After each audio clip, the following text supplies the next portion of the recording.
8 perkara orang anxiety perlu buat untuk kembali kuat. Nombor 1, terima kenyataan dan berdamai dengan takdir bahawa anxiety itu boleh sembuh dan bukan mental, bukan sengaja, bukan fikir, bukan kita buat. Dan jangan cakap ke orang pasal anxiety. Cakap, aku ada stres. Cukup. Jangan lebih-lebih cakap ke orang. Nombor 2, kenali penyakit anxiety yang mengacau perasaan dan emosi, dan juga anxiety yang mengacau fizikal, iaitu psychosomatic disorder. Follow saya dan ingat semua simptom-simptom anxiety dan psychosomatic yang selalu saya ajar. Ingat dalam minda supaya bila dia datang, kita tahu itu adalah anxiety. Nombor 3, busykan diri, sibukkan diri dengan kerja atau apa-apa aktiviti dan cari happiness. Jangan cari sembuh. Cari happy dan buat yang kita suka sampai kita lupa dengan penyakit kita, okey? Kita mesti boleh. Nombor 4, reset minda kita. Aku baik, aku kuat, aku pandai, aku tahu, aku terima, aku berani, aku boleh sembuh, aku dah terror dah. Allah tolong. Cakap setiap pagi dan setiap malam.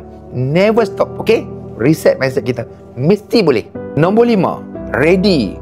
Sekiranya tiba-tiba anxiety datang secara tiba-tiba tanpa sebab ataupun apa-apa sebab, kita ready macam mana nak halau dia dan nak kawal dia. Wahai anxiety, wahai syaitan, nyahang dari sini. Bismillahirrahmanirrahim.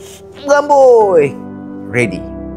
6, share dan support. Sekiranya kita dapat serangan, macam mana kita nak kurangkan? Kita boleh call seseorang, kita boleh pegang phone, kita boleh kawal pernafasan, kita boleh berzikir, kita boleh ignore dia, ataupun ambil air sebatu, ataupun basuh muka, ganti-ganti air sebatu pun boleh. Apa-apa saja aktiviti yang boleh mengawal simptom kita dan menenangkan kita. InsyaAllah kalau sekiranya pandai kawal dan pandai handle, maka kita dapat mengurangkan keturukan anxiety dan panic attack kita dalam kadar yang sangat cepat. 7, banyakkan aktiviti yang gembira bersama dengan keluarga, berjalan di hujung minggu ataupun keluar-keluar ronda-ronda, ambil angin, shopping, hobi, sukan, pergi mancing, borak-borak, apa-apa saja yang kita suka, yang kita enjoy. Kita banyakkan aktiviti tu.